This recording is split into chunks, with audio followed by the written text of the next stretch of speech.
Salam dostlar, bu günlərim panel videosu çəkib, tez gəlmiş panellərdəndir.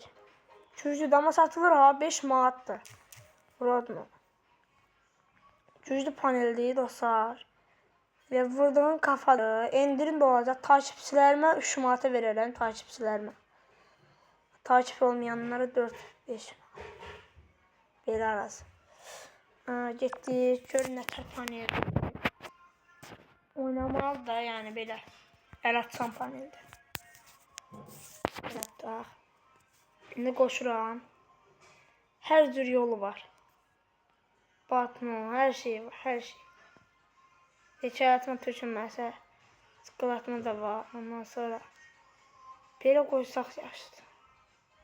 Belə. Hər cür, diğer telefona uyğun şey var.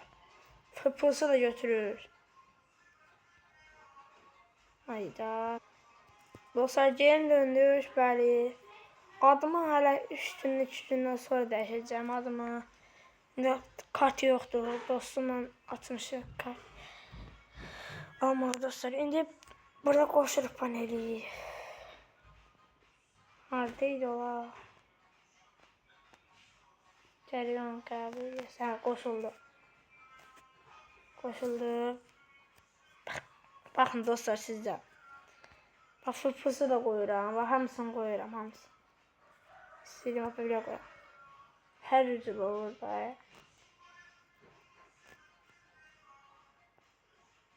Güclü paneldir ha.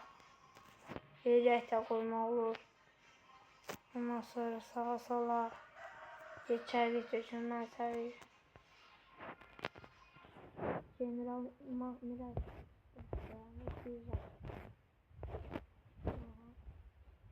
bunu koyandan sonra ben bunu koymak istiyorum. Hemen yaptır.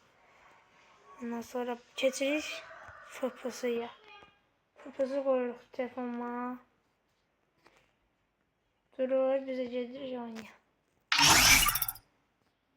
Dostlar takip atın, videomu beğenin. Beğenmeyi unutmayın. Yaxşı videolar çəkirəm. Hələ təzə açmışam səhifəmi. Telefon biraz kasır. Yaxşı getdik.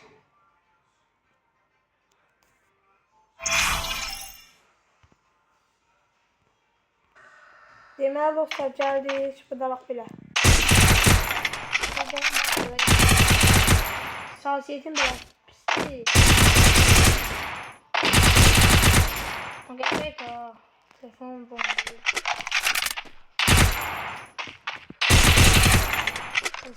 Şahsiyetim de budur. Ahırım. Şahsiyetimizi belirleyene bakıyoruz.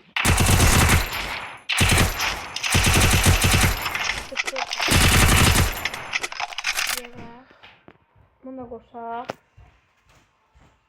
Nasıl tutar dostlar videomuz, beğenin tutar.